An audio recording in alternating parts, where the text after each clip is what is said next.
Hey everybody, it's the Trout. Hope you're having a great day.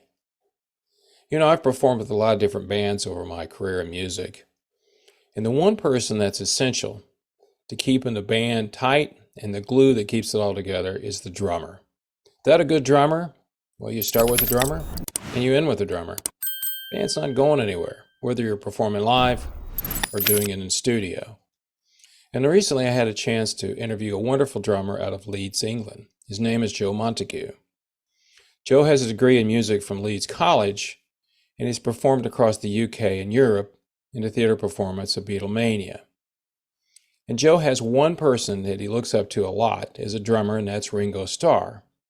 In fact, he started a website called All You Need Is Drums. Joe just kind of started this out saying, I want people to know how Ringo played in different songs, how he drummed. So he started kind of writing the music out and sending it to people. It became so popular that he was inundated with people saying, tell me how Ringo played this song and how he did this song. So Joe and I talked about the Beatle music, but he also talked about how he provides drums to people's music across the world, because drums are essential. And it was a fun talk, and I think you'll enjoy it. So remember, all you need is drums. And right now, all you need is the Trout Show, which is next.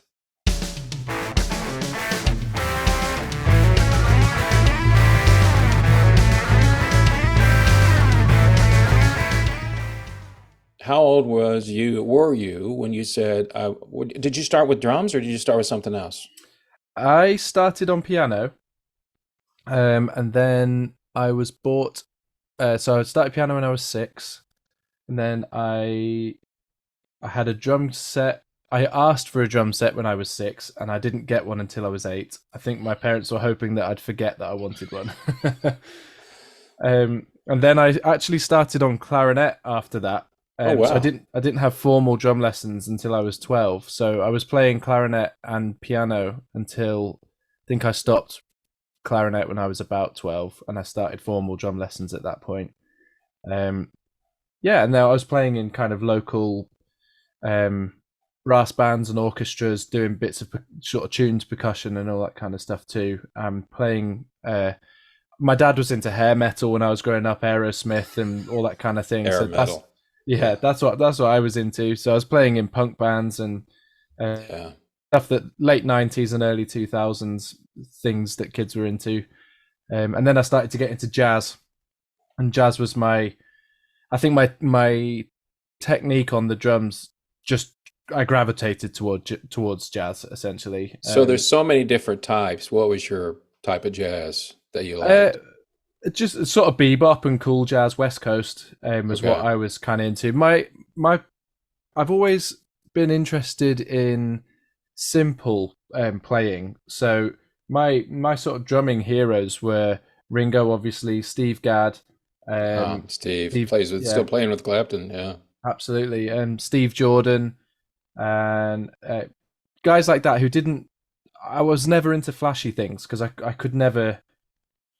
could never find the focus or energy to want to learn it, because it never seemed worth it to me. If I practiced a kind of a lick or something flashy, and Yeah. then I tried to put it in context, it never worked. So I thought, what's the point? I'm only playing this to impress somebody. Not It's not contributing musically to anything that's Yeah. happening. So I kind of gave in on that, and therefore I'd gravitated towards simple players. So players like Philly Joe Jones, um, all the early Miles Quintet stuff I was really into. Art Pepper meets there's a particular album called Art Pepper Meets the Rhythm Section, which I really love, and anything that was just musical. That's kind of what I was into. But I wouldn't call myself a jazzer particularly. I went to college to do jazz, but I spent most of my time through college practicing along to pop records. To be honest with you, um, yeah, I was, that's where my technical ability took me, but that's not where my interest really lay. And since graduating, I mean, this is well over 10 years ago now. I haven't played much jazz, to be honest with you. Well, so when did you start your channel? I mean, when did you start doing the drumming thing as far as open to the public and then start doing your podcast? So the remote recording thing I've been doing for about 7 years. Oh, wow. Um, I So I was in an originals band, and I taught. We call it over here peripatetic. So doing one-to-one music lessons in schools with kids, Okay. and I did that for quite a long time, which meant that I could be in this originals band, and I could go off on tour, make no money, but I could take time off, and rearrange all my students and stuff really easily. The schools didn't mind me disappearing for a few weeks and then coming back again. Okay. So that meant that all of that was working for me. And then the originals project stopped, and fortunately, at pretty much the exact time it stopped, I joined Beatlemania, which is the band that I currently play with, which is a full-time job. So I stopped all my teaching, and I was gigging at weekends, and decided to. There's a discussion with me and my wife where she said, you probably ought to find a space, otherwise you're just going to hang around at home all day and not do anything. And she's right. So she told me to go Get and out of find the it. house. Get Exactly. out of the house. So I found a studio space, and we invested some of our savings on some studio gear. Not anything massive, just sort of a basic setup, and I just started doing things for friends for free, and it slowly built from there. And then end of 2019, beginning of 2020, I decided I wanted to start taking it particularly seriously. I don't want to just do things for friends anymore. I had 2 kids at that point. I still have 2 kids now, but I just had the second, and it was got to the point where I don't want to be gigging forever. I mean, I'd want to for the foreseeable, but not for forever. So I need to start thinking about setting something else up. So I thought I'll take this really seriously, and I decided to make a specific website for vintage style drum recording. And as I was making the website, I was being a bit stupid with my sort of headings on the pages, and I typed in "all you need is drums," and then the penny dropped, and I thought that's what the company's called. So then I stopped and started again, made a website called "All You Need Is Drums," and it was just about ready to launch at the end of February 2020, which is just sort of when the pandemic was kicking in. Yeah. And then, fortunately, a chap I know he's a George Harrison impersonator from Germany, got in touch with me and asked me to record drums for the solo sections of 15 Beatles tracks so that he could play the George solos for his YouTube channel. And me being me, decided not to do just the solo sections. I thought, if I'm going to get the sound and everything right, I may as well just do the whole song. So did he do the what did he do? What parts did he do? He just played. So I just sent him the drums, and then he played. I think he played the bass and the guitar, but it was mainly so that he could showcase the George solos. Okay. And just he only wanted 30 seconds of drumming or whatever. Oh, I got you. So it wasn't a song. He just said, "Here's fill in a blank song," and okay, I got you. Yeah. So then I decided to just record the whole songs just because I wanted to, and also transcribe them on the program Sibelius, so that I had all the notation there too. So then I ended up with 15 Beatles songs that I'd recorded note for note. I didn't just roughly get it how it was, I did it exactly like that. And I thought, what am I going to do with all of these? So I decided to put an advert on Instagram that just said "free Beatles drums," and I make a mailing list, and I made a mailing list, and I started to get a few subscribers, and then as I got a few more subscribers, I thought, well, why don't I just transcribe all of the Beatles songs rather than just the main ones? Oh, wow. So then I did, and that's the start of this project that I'm currently working on, and I can't believe. I mean, I've got thousands of subscribers now, and I can't believe it. Never. Let me ask you a question. So when somebody finds your Instagram, I think I follow you on Instagram. I have to look if I didn't. When they find you, what are they looking for? Are they drummers? Are they looking for? I assume when you just transcribe, you're talking about the drum section of each Beatles song, and so that's what they're looking for. They're drummers going, "I want to learn how to play." Or what do you think the typical client or subscriber wants from you? So what I think of as my typical subscriber or person who's following part of the community that I'm sort of building around what I'm doing is somebody who is a songwriter who references Beatles songs because that's a catalog of music that they know very well. Right. So they might think, this this song's got a kind of I don't know, the song that I've just been listening to for whatever reason is "She's a Woman." So they might go, Okay. "Oh, it's got a bit of a She's a Woman sort of feel to The it." Ringo 145 song. Yeah. Yeah. So then they go, Well, no, they actually, that was Paul that sang that. I'm trying to remember who yeah. sang it. Yeah, Well, yeah, so they yeah. automatically go to that song, and then the drums are there in time, and they can put them to their track and use it as a reference point, and then so I get a lot of people send me songs to record drums on, so remote session kind of thing where they've used my Beatles drums as placeholder drums for then me to re-record specific drums for the track, Wow. and that's what I intend them to be used for. And I think that that's a large part of who my subscriber list is. But then I also have a lot of DJs and sort of people that make dance music. Fatboy Slim is on the mailing list. I don't know if you guys know who Fatboy Slim I is know over who that there. is. Yeah. Yeah, so we've been in touch, and then I have people who are drummers who are just interested in Beatles music who are on there too. So it ranges from sort of nerds like me who are just interested in hearing the Beatles drums, but then mainly my intention is for people to be able to use them almost as freeware. So they go, I just had a lady over in the US use them for a library music album. We did a couple of sessions where the Beatles drums weren't going to cut it, so I played sort of original parts for those songs, and then all of the other songs she just used the stuff off the website. Oh, Um, so they're using your what's it, a wave form? Is it a wave that you use or MP3? Is yeah, it wave? it's WAVs, yeah, Okay. So if I come to you and say, "Give me this," you already have it done. yeah, Song done. So I can just use the drums to fill in for my song.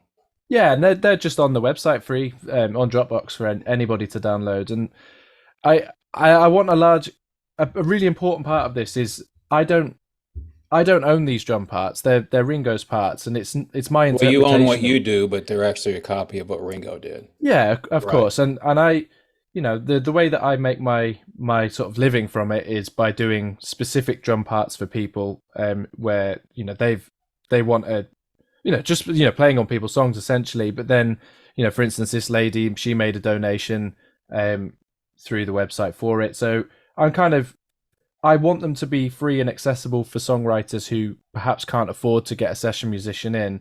But I also, there's an element of trust that, I've spent time and energy making these. So, if you're using them, then perhaps you would be so kind as to make a donation so that I can keep making them.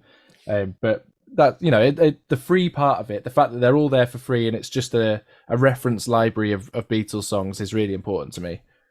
Well, what's interesting to me is there's two things. One, you never intended to do this. That No. wasn't on your job. I mean, it wasn't on your job description. I want to do Beatles music and write it. No, that wasn't even on it. The second part of this, which is exactly what when I talked to the people over in Amsterdam, it just amazes me how many people still are enthralled with the Beatles music. And I was just watching a video about the top. I'd give him a plug if he'd be on my show, but I don't think he would. So I can tell you. But anyway, so he took the top 16 songs, older songs that were on Spotify that had 1 billion streams. Hmm. And the Beatles were still at 1.25 billion streams. Wow. That doesn't surprise me. But you know who the biggest, here's the interesting off the subject a little bit, but you know the biggest band that has more streams than anybody that's older than 20 years old? They're from your country. I don't know. I mean, You ever I'd heard a say, song Bohemian Rhapsody? oh, it's Queen, of course. They have 4 songs that have over 1 billion streams. Wow. Wow. So and that's why it intrigued me about you is the fact that, and when I did my analytics for the analogs, I told him, I said, do you know who your biggest viewers are? 45-year-old people to 50. Not people like me. It was younger people. And I asked them, they said, oh yeah, a lot of young people come and they know the songs.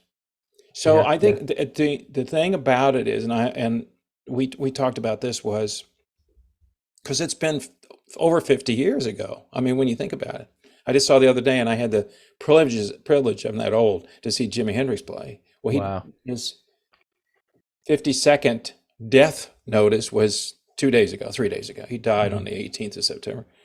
So I just think it's intriguing that people just get into this. But as I said to them, and I'll say to you the same thing, nobody writes a song that thinks it's going to be popular in 50 or 60 years. They want to be popular today.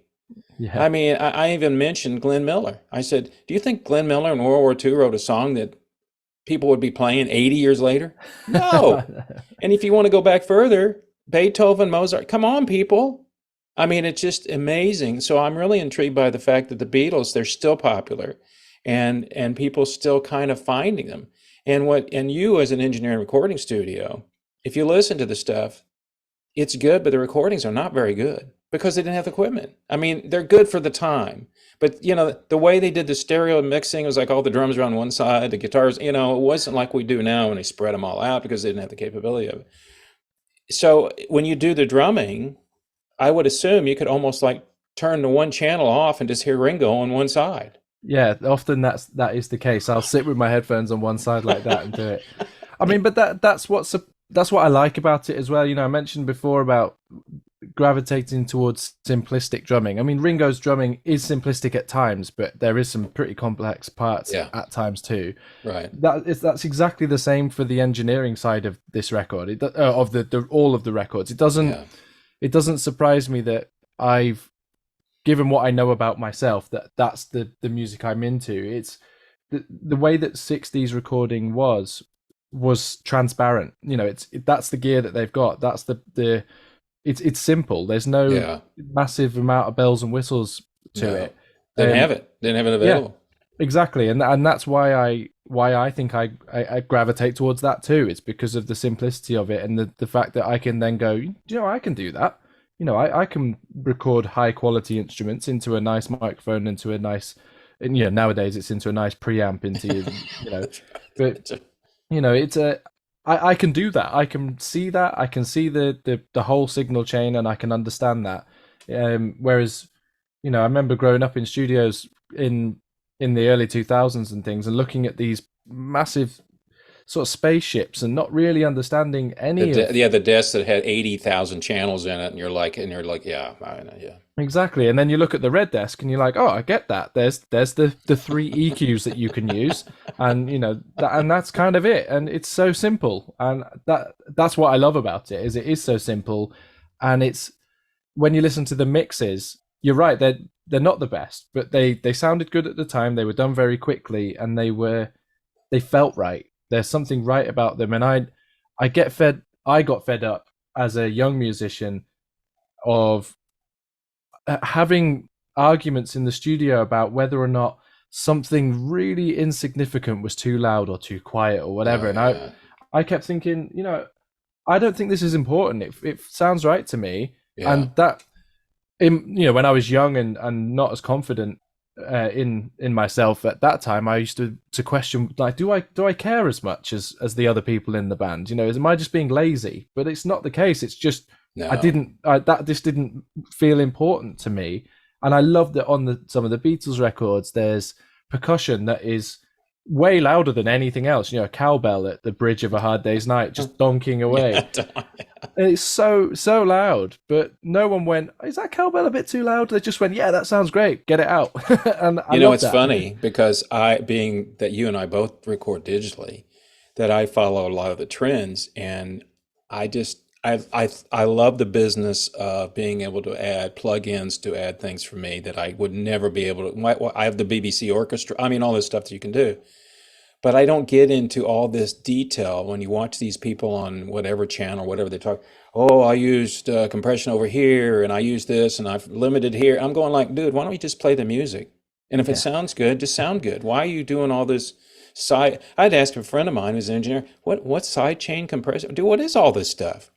And Yeah. I'm like you, and if you go back, and this is one of the things that always intrigued me, if you go back and listen to the Buddy Holly records, they were recorded in a studio in Texas, very clean.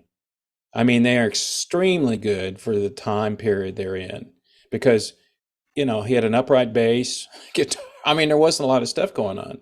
And it's interesting that I have the same kind of thought. I do add too much. I've tried to pull back from not adding so many channels to it because some of it, as you know, as you know, some of it's nuanced. In other words, it's there, but you don't know it's there. Yeah. And you can, as we can do that nowadays. But the other part, I think what you're saying too, is I just finished my album, which comes out in October. And I took a friend of mine, hopefully you've heard of familiar of Muscle Shoals, Alabama, which Of a lot of course. people Yeah. record as Yeah. Stones. So I got a friend of mine call me and he said, "Hey, you want to come play in a festival?" Sure, go ahead. But then I thought, I'm going to go to Muscle Shoals, I got to record. Why am I going to Muscle Shoals, right? So I called a friend of mine. He came down and played drums because I had all the songs done. I had to write a song for this one. I said, "Why don't you play drums?" And then I told him this, and this is kind of in line of what you're talking about. I said, as soon as you get done, and when it comes out on any streaming service, you're going to be going, I could have done this. I should have done that. Why didn't I do that? Which is exactly what you're saying because they're playing it back going, hey, let's. And I said, you will do that until you're dead. If you don't stop, you got to stop. I mean, it's just one of those things about it. And I think that's part of the simplicity of when the Beatles recorded or whoever did back then. It was 4-channel and 8-channel, and then they put the two Revox together and blah, blah, blah. They didn't have the ability to do all that stuff. They sat there and goes, how's it sound? Then you have a classical, composer that's sitting there as a producer, which had to be, let's put all the orchestra in. We're not going to do 20 takes of a violin solo. That isn't going to happen. No. Right. So in one aspect, I think that your approach to music is kind of refreshing because the fact that you're not wanting to throw a bunch of 28,000 tracks on something. I interviewed a acquaintance of mine that writes movie music. Okay. He's a Yeah. composer. What did he tell me? 500 tracks, 1,000. I mean, it's just phenomenal. And I'm like, what? I mean, it's just, and I'm going like, holy crap, I sit here and want to go, do I want another, should I add another guitar? So, and I was going to ask you about your parents, because you said your dad was into hair metal. Was he a performer or he just was it either one of your parents musicians at all? They both were. So my dad is an amateur guitarist, and then my mum was she played recorder, which is not recorder like primary school recorder. She had a big, I don't know what type they are. I know the big, I've seen them. Yeah, the big ones. Yeah. So we grew up going to church, and my mum played not church bands like you guys have in the US, but church. Yeah, we do. I do live in a Southern Baptist area, so exactly what you mean. Yeah. They had a little church band of acoustic guitar and a few recorders and singing hymns and stuff, and she played in that. And then all my grandparents were musical as well. No one was ever professional in the family, but I was definitely born surrounded by music. We had an upright piano in our house when I was growing up, and my dad had a record player, proper record player with separates and massive speakers in the living room, and the good old days. Yeah, funnily enough, I've spoken to my parents about this, and they don't remember it happening, but it's vivid in my memory. Is dancing around the living room to Bill Haley and the Comets when I must have been 5 or 6 years old. But he was more popular, I think, over there than he was here. I mean, he was massive, but he was big over there. And you're talking about She's a Woman? No, I mean, you were talking about that song, She's a Woman. Oh, yeah, it was. So I was a kid, shows my age, when that album came out. My parents said, what do you want for Christmas? Beatles 65. And they had, back then, of course, it was a big console with the speakers in it, and they played Les Paul, Mary Ford, and on Lawrence Welk. So I said, I got to get headphones. And they're like, what? So I had to have a little, I had the speakers in the back had jacks. Well, they have jacks, they had screws. So I bought headphones that you could plug in, screw them in, and listen to it.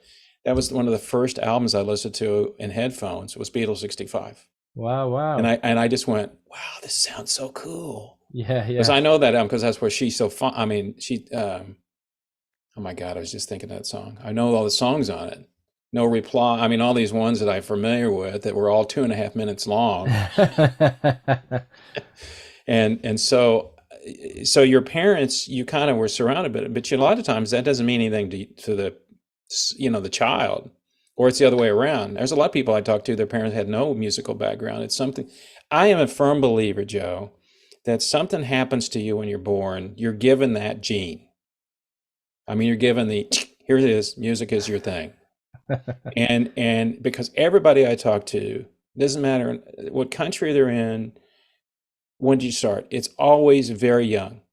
I started playing, fill in the blank. 6 years old, 4 years old, 12. I started when I was 12, and it never goes away. It's almost like this gnawing thing. And people that aren't musicians, they don't understand. It's like it just gnaws at you. And I talked to my friend yesterday that was on this album and on this one song, and I said, I finished the album, and I thought I'd just sit back and not do anything, just interview people, and I won't be writing. And I said, how long do you think that lasted? He goes, a month. I said, I've already got the next 2 songs on my next album. He said, it can't, he said, he made a good point. When it hits you, it hits you. That's the other part. You can't sit around and go, as you know, oh, I think I'll write a hit song. Doesn't work that way. No. So then you started, but before that, you were doing when did you start doing the podcast where you were interviewing people? That was March 2020. So it was the same time. Yeah, so I was kind of, everything was becoming quite serious in my mind, at least. Sort of, how am I going to expand my circle of people beyond my immediate friends and friends of friends.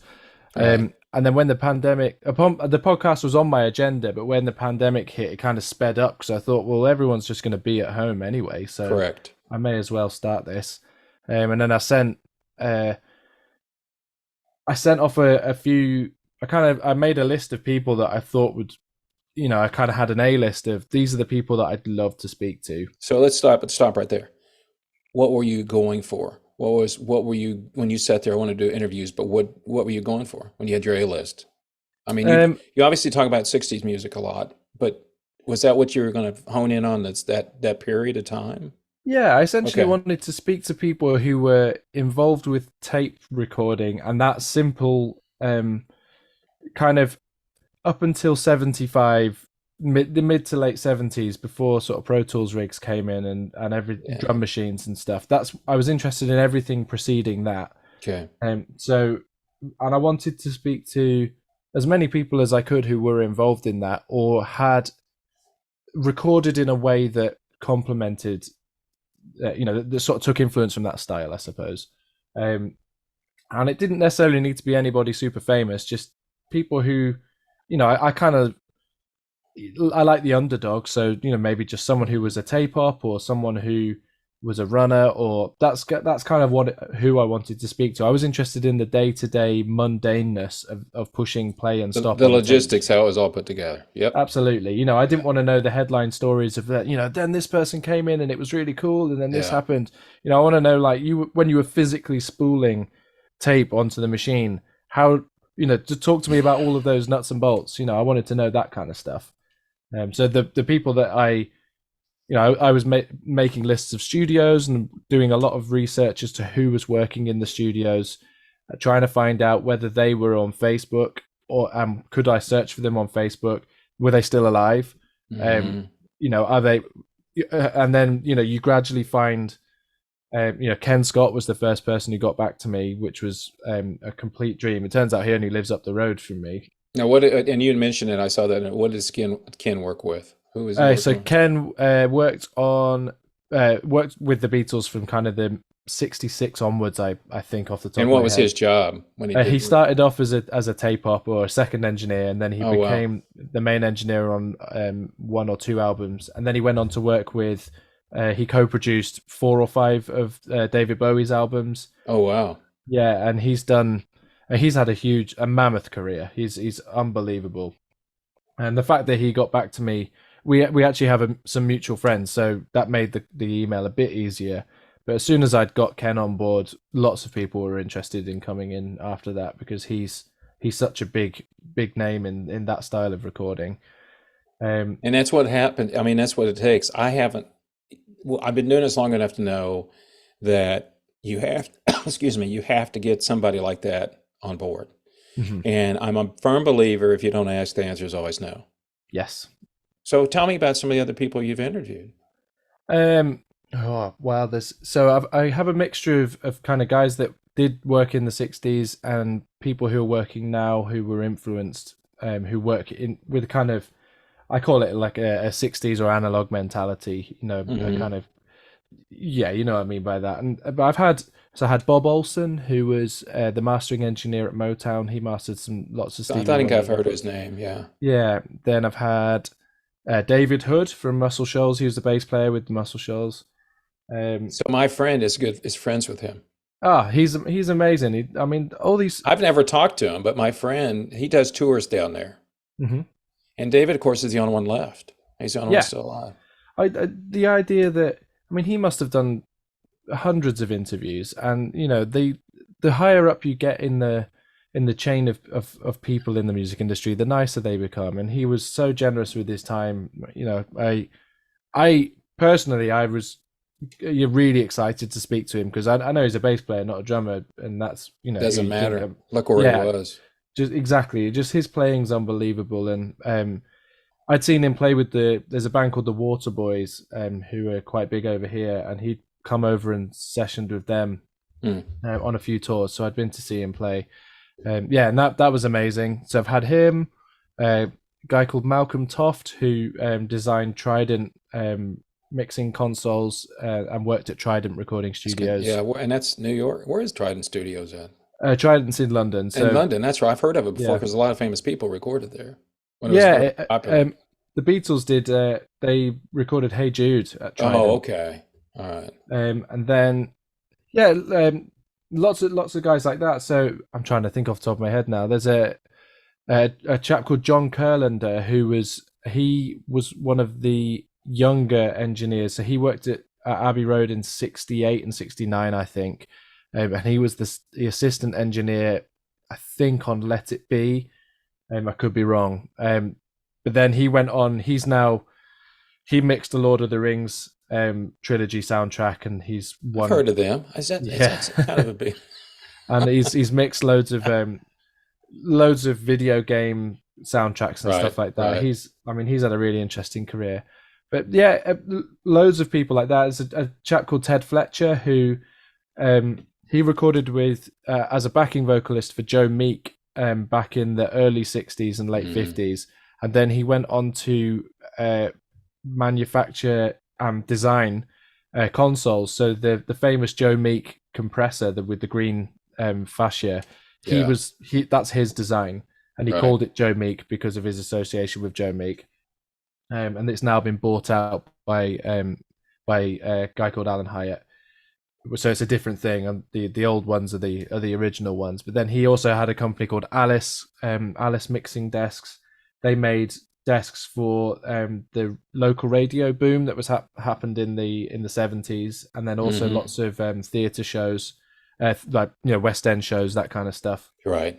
Um, but then he's had an incredible career as well, and I just love Ted Fletcher's not a name that lots of people know, but then you speak to him about how it's just bonkers to me that he was a backing vocalist for Joe Meek working at the Holloway Road studio, and then went on to he was one of the guys who was involved in creating in-car communication so you can have hands-free driving, Oh, because wow. that's all to do with latency, managing latency and Oh, yeah. managing the polarization of the audio coming in and out so it cancels each other out. It's just fascinating. And he's got an electrical engineering degree and also was a backing vocalist for Joe Meek, and it's just fascinates me. And he's a great example of an older person, same as Ron Ryan, who has had this incredible career. And why more people don't want to speak to these guys, I just don't know, because they're amazing. It's important that we have to embrace the technology. I don't I see an agree. issue with that. And if somebody, if I can work with somebody in the US who feels comfortable working with me, and we like minded on a project, then that I'm all for that. And it means that when I record my drums for their project, even though we're not in the same room and we're not playing at the same time, I'm still trying to get that mentality on it. So I'm not, not quantizing everything. I'm not. No, I don't even. um I don't even do that. I never do yeah, that. there's nothing like that going on, and there's a constant battle with me of giving my I said, the clients, the people who I'm working with, something that just came out, and I go, look, this isn't quite what I was expecting either, but I did it in the moment, and I think it sounds pretty cool now. Here you go.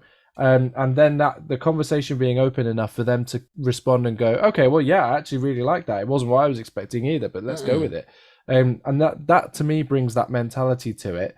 And then there can be a bit of to and a froing, but especially when I first started doing remote recording, I was trying to get everything perfect to send along, and now I've done well over 1,000 songs now, and I have the Wow. confidence to send something to an artist and say, look, this is it. And it might be that there's a couple of fills on there that in an ideal world, I'd go back and redo those fills because I'm not really liking them. Or there's maybe I was supposed to keep the same kick pattern in the verse, but on the fourth time through, I changed the kick pattern. I didn't mean to.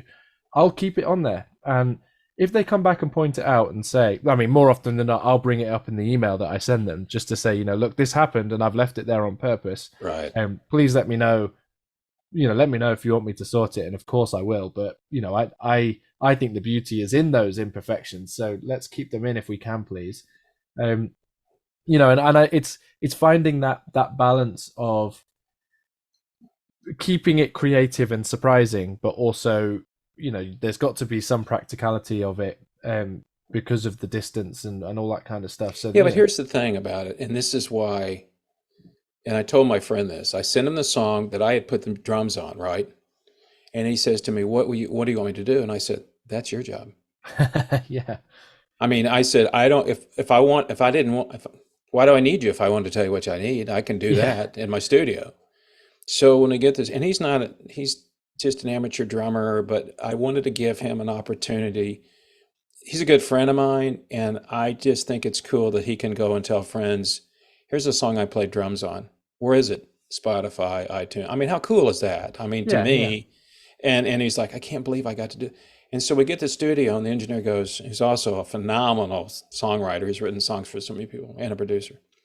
"Hey, if you mess up, I'll fix it." I said, "Don't tell him that."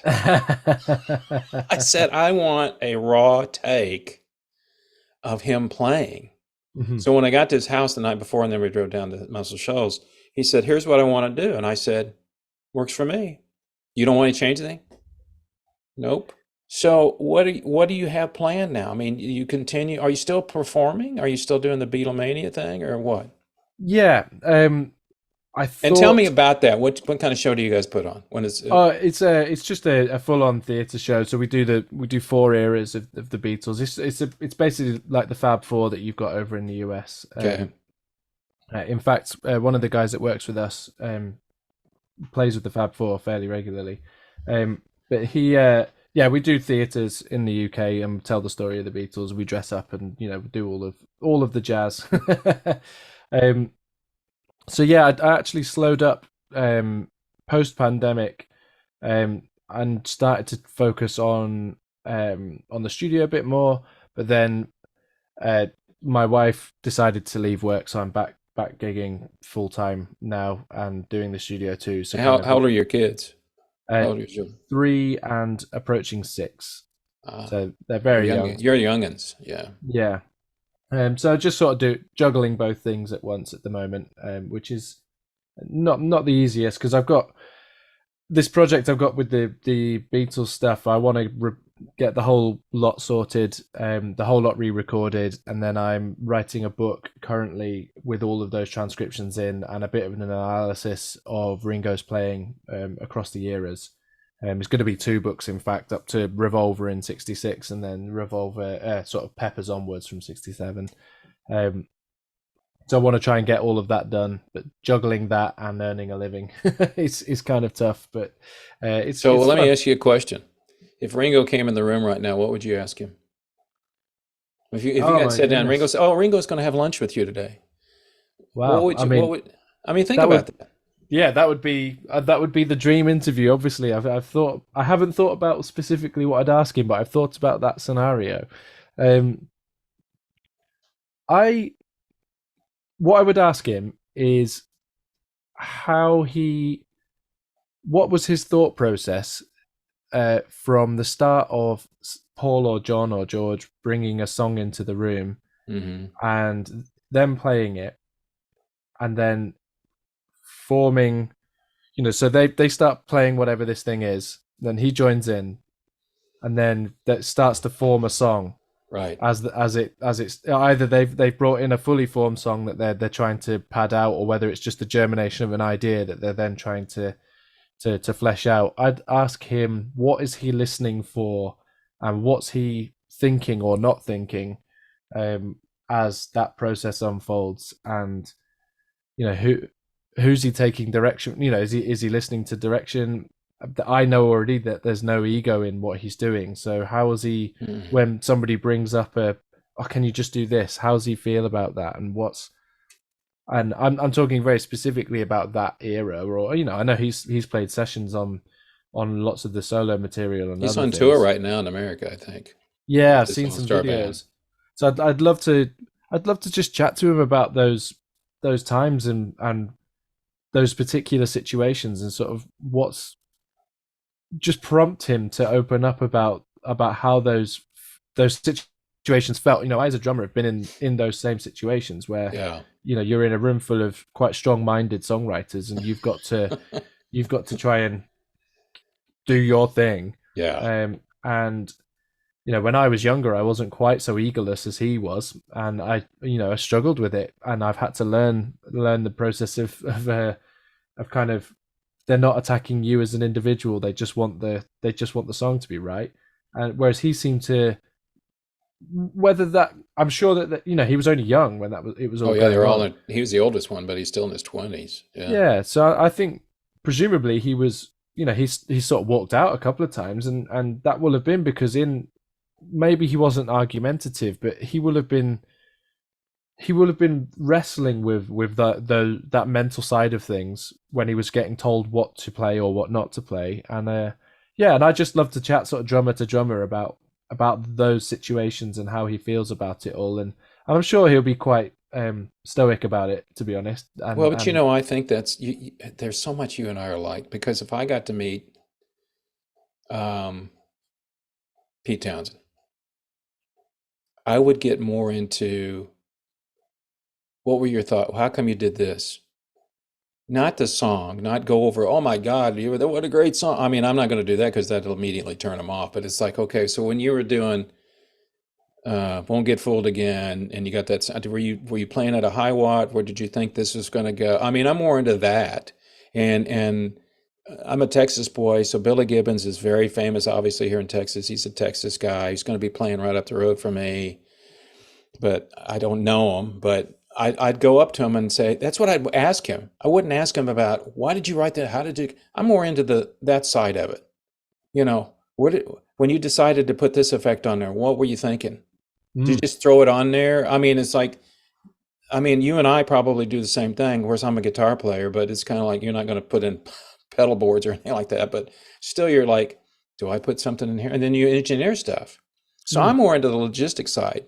When I want to know if I'm talking to a musician, now obviously on this channel, I talk about something a bit lighter, but that's really what I want to know. Yeah, it's more, it's a philosophical side of it. It's big picture things, I think, for me, rather than, yeah, like you say, rather than saying like that specific, things like I would I'm not particularly interested in the come together drum beat. I know how it goes, and I'm pretty sure I could take a fairly confident guess at how that came together. But I'd love to know more about the mentality behind, and the his philosophy on music and his philosophy in those situations, and working out more what he thinks about music. That's what I'd learn. I mean, I'm as an older guy, he'd probably have a very different philosophy, but that's kind of what I want to soak up. I want to just, if I was in his presence, I'd love to just soak up his musical aura, and how what do you what does he think about music, Yeah. and how does he feel about it? How does it what does it mean to him? The writing side of things or the playing side of things, and you just when you start to talk to somebody about it, and you can see that little spark going in their mind. I'd love to just hear him That little verbalize that sparkle in their spark. eyes. They start Yeah, to, yeah, you can tell when they start talking about. I think what people don't realize, and this is this, when you go to the studio, it can be really freaking boring for people. I mean, it can be tedious if you're not involved in it. It's a lot of sitting around and waiting and all that stuff. And I think that part would come out that it's almost like you're the fly on the wall. Tell me what it was like. Tell me what it was like when you're sitting there. And I've seen the movie. I've seen parts of it. He's just sitting there doing his thing. They're all hanging around talking and I had no idea how they wrote music. My band, I always bring them in and go, "Do you guys like the song?" They sit it down and go, "Hey, I got this little riffy thing here."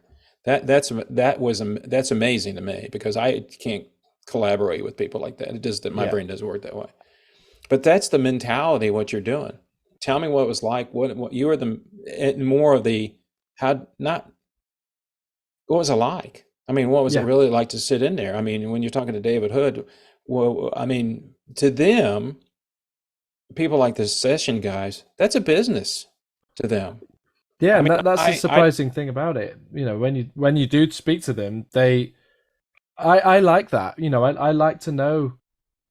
That's one of the things I found out about sort of session guys in inverted commas is a lot of the time they don't. I gotta be careful with my words. They do care, obviously, but they don't care. They're not artists. They're just mm, happy to do a solid job, and I I like I like that. Although the older I've got, the more I've realised I do have a slightly artistic streak in me. So that was I feel slightly less of affinity with them. I think Ringo has an extremely large artistic streak in him. You can hear Ringo a mile off in his playing, um, and I think that I enjoy that more personally. But I enjoy that frankness when you speak to someone who's a session musician, and that thing of well, I just needed the money. They offered me the job, and I got the job, and it's I had kids, so what was I going to do? yeah, And they don't think of it like the fans do. yeah, Yeah, exactly, they and don't. that's great. It's a That's refreshing. I get to go and perform in front of people and play on people's records, and I love doing that. I completely love it. But that affords me the time to do some other stuff. So yeah, I think it starts within you got to enjoy the process of doing it. When I work with a client to play drums on their track, I love the conversation about the song. I love everything about it, not just the playing on the song bit. I love the whole process of it. Whereas people might think it's really cool that you get to play on the song, but sometimes that's only 20 minutes. That's how long it takes. Whereas the bit that you're kind of getting paid for, in my opinion, is all of the other stuff surrounding it, the discussion about what you're going to play, and the thought process behind what drums to choose, and all of but it's kind of back to what we were saying at the beginning, the mundaneness of the stuff. Well, and I tell people this, and you know this: the shortest time in your life is when you're on stage. Mm, absolutely, I yeah. mean, it goes by so fast. You work on something for months or years. I told somebody the other day, I said, this album was a year in the process. And they're like, a year? I said, well, yeah, because you don't hear all the stuff I recorded, I threw away, Yeah, exactly. and that put weeks, days, or weeks doing those. And I just said, no, I'm not going to do that. But I tell people, you rehearse, you get on stage, and they're like, that's our last song. What? We just, boom. Hmm. And it's like, it's over. And you're like, how could that be? And Yeah. it's like you said, spending 5 hours driving there, and then you spend 2 hours, or, because when you have a band like I had, you have to set up all the equipment. I'm lucky. Of course, I always laughed at our singer because it's like, here's my mic. Yeah. Yeah. And my drummer was like, this because you have the drums. So it was like, okay, let's start up. What do you want to do from now on? I mean, you said you're going to put a book together and all that stuff. Do you want to expand I mean, here's the problem you have, and I'm not telling this something you already know. No, there's only one of you. That is a problem. I've got more ideas than I've got time in the day. I mean, what's your big goal now? I mean, obviously your business is going to continue to expand and you're going to do more and more of that. But what's your wave your wand time? If you could do anything for all the time, I mean, I know you like doing it all, but what's your favorite part of what you do? Um, I enjoy I enjoy the studio most. I I want to continue doing that and continue getting better at, um, just sort of